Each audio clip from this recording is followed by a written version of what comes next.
Andrew? Yes. Have you lied in any moment during this interview? Yes. Recently, Tate did an interview with a Romanian reporter, and pretty late in the interview, he got asked a question if he ever lied during this interview so far, and his response and the explanation of it was honestly very, very interesting, and I don't think a lot of people have seen this part of the interview, because it was very, very late into it. But honestly, that whole segment is insanely interesting. But yeah guys, leave a like on the video and subscribe with notifications if you're new to the channel, and so you don't miss any updates. But yeah, take a look at this. This was definitely interesting. And I think that if we inspire the young men of the world today, we can build a better future. I think that young, disciplined, energetic, hardworking men are always going to build the best society. Andrew? Yes. Have you lied in any moment during this interview? Yes. When? When you asked me how many cars I had. That was a lie. Okay. The rest of it was true. Sure. Positive. Have you ever lied about this case? I have no need to lie. I really have nothing to lie about. Lie about what? The two victims who say they're not victims, who say this is stupid, let us go. Like, what if some others will appear? It's been a long time they've been trying to make others appear. That's what they've been trying to do with the media, trying to find them. I've been investigated by DCALT, which is a very competent federal agency, and they've been working in contingent with other federal agencies from other countries. I also want to make this clear to the population at home, anyone who thinks I'm a bad person because of things you've seen on the news. You take any average man off the street, and put him under 16 months of investigation from 3 different federal agencies, try to find every single conversation he's ever had, every person he's ever spoken to, every picture he's ever taken, every WhatsApp message he's ever sent, every email, everything, every bank transfer, all of it, and see what you find on that guy. What have they found on me? Nothing. If you put anybody under that level of scrutiny, you're gonna find something. And with me, they found basically nothing. I'm one of the cleanest people you can possibly walk past on the street. And for all this time, they've been trying to find more victims because they know they don't have a case. And they've been trying to just talk and talk. Andrew's bad, Andrew's bad. Is anyone think Andrew's bad? Call this number. And nobody calls it. Every person they spoke to, 2,000 people DCALT called, every single one of them defended me. All. So there are no victims and there is no case. And there's nothing to find and nobody knew was gonna appear and none of it's real. So I don't have to lie. What do I have to lie about? Lies are very exhausting.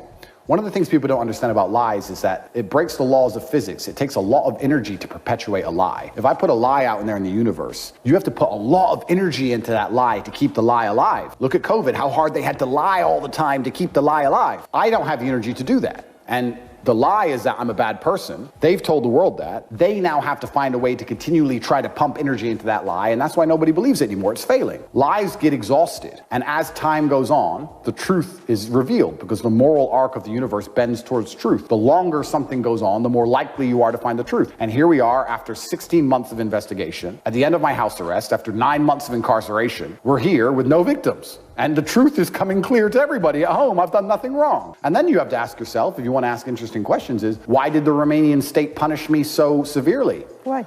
I don't know. Why did they put us in jail for so long? Why were we under house arrest for so long? I don't know. I can't answer that question, but I'm not going to be bitter about it. I'm not going to be upset about it. I'm going to understand that that was the decision Romania made. And if I respect the safety of this nation, which I do, I have to respect how the courts decide to keep the place safe. But the truth will be revealed in time. Did you ever broke the law in Romania? Well, if I broke the law, I'm sure it would be in the case file. They were following me for a very long time. I think I may have sped once. Take me to jail. Oops.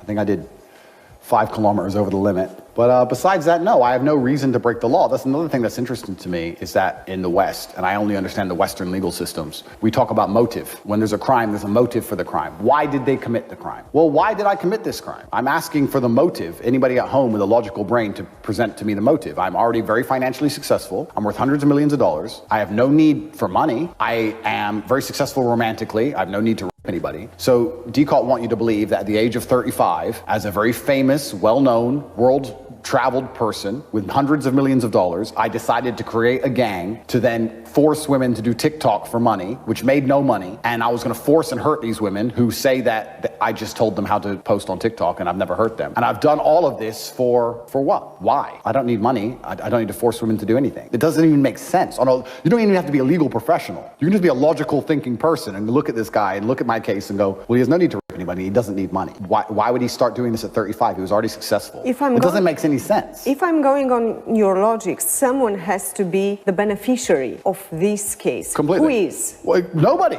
That's the thing. I didn't make a penny. According to Tate themselves, I did not make one lei. Nobody made any money. I did this whole big crime for no money. Nobody made any money. I did all this crime when I was already rich with my friends who were saying that I never hurt them. Like, the whole thing is a logical fail. It's a logic fail. When you commit a crime, there's a goal, there's a purpose. What was the goal and purpose of my crime? Did I want to go to jail? Did I want 3 months in the Tate Hilton? There are two variants in your case. Guilty or not guilty? Correct. If you are not guilty, you've explained everything. If they will find you guilty, what will you do? If they will find me guilty, then it's going to be very interesting for the world, because they're going to have to justify that, I hope, to a superior court, and they're going to have to justify that to the European Court of Human Rights. And we're going to see how deep the matrix runs. And as things come out and are exposed about my case and the insanity of it, we're going to have to find out how they can justify putting two brothers in jail with no witnesses on the stand. Please understand this. There's not a single girl who will take the stand against us. It's my brother and I, all of the victims on our side saying, hello, we're not victims. An empty stand for the state prosecution with nobody on their team. Nobody saying you're a victim, you're guilty, you're thing. And it's crazy. Consent. They've thrown the idea of consent out the window, which just doesn't even make sense. The difference between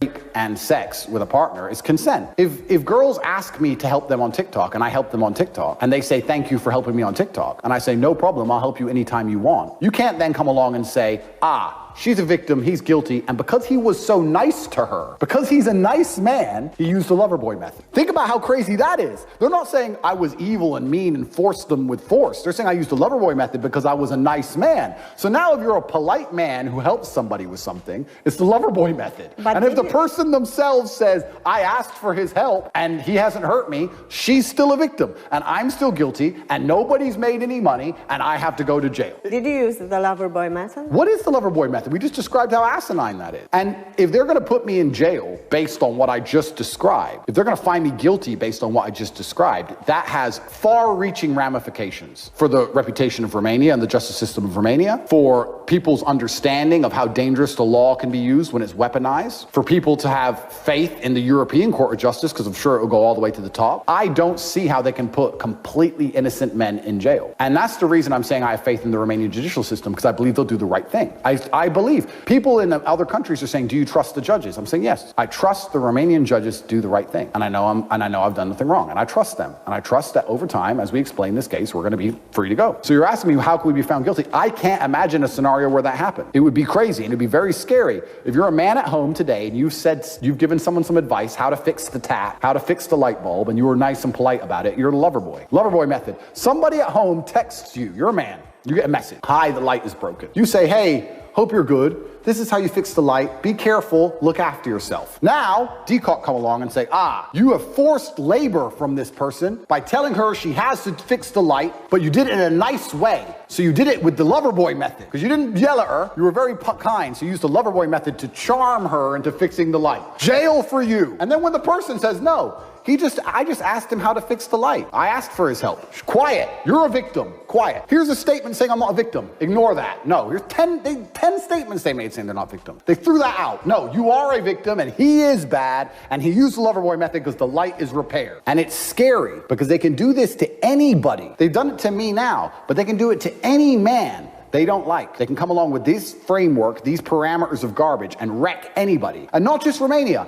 any country can. And that's what's scary. What about the accusations in UK on your name? There are no accusations in UK. I have a civil case in UK. So in 2014, a girl I know told the police I hit her. Did you? No. She went to the police. The police threw the case away because they found text messages in her phone of her talking to her friend saying, I will lie about this, I'm going to tell them this, if they call you, you say this, planning it all. They took her phone off her and saw her planning it all in 2014, so they threw it all away. Garbage.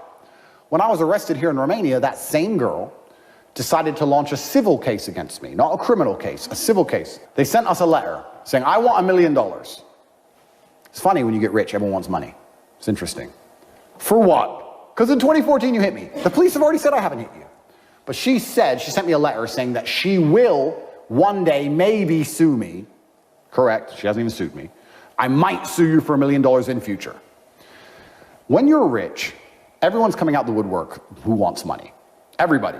Every person I've ever known, people I went to school with, old friends, my cousin's cousin, every 5 minutes. So money is all. Well, people want money. It's hard out here. And now we have somebody else who saw me go to jail and thought this is a perfect time for me to try and get some money. It's stupid. And it's crazy, and there's no accusations against me. Again, I have to look into your eyes and ask you, have you ever hit a woman? That's a good question. I have, because I'm going to tell you the truth, because I'm a professional kickboxer and I've trained women. So yes, I have hit a woman in sparring. But in anger... Beside that? In anger, no. I don't need to, and I don't think that that's a constructive way to operate a relationship. And if I hit a woman, there would be serious physical evidence. I'm a big man, and I know how to hit. And the fact that these people... Have you put anyone to hit a woman for you? No. I don't need to operate in that frame, and my life is really not that way. I create my reality very heavily. All of the women I know and interact with are extremely smart, extremely respectful, extremely polite women. I'm not an idiot. I don't have scenarios where everyone's doing drugs and people are drunk and people are screaming. Not at all. My life is very calm. It's very normal. And there's no need for any kind of violence against anybody. I don't hit men at random either. I haven't hit any of my guys in my house or my friends or... Why?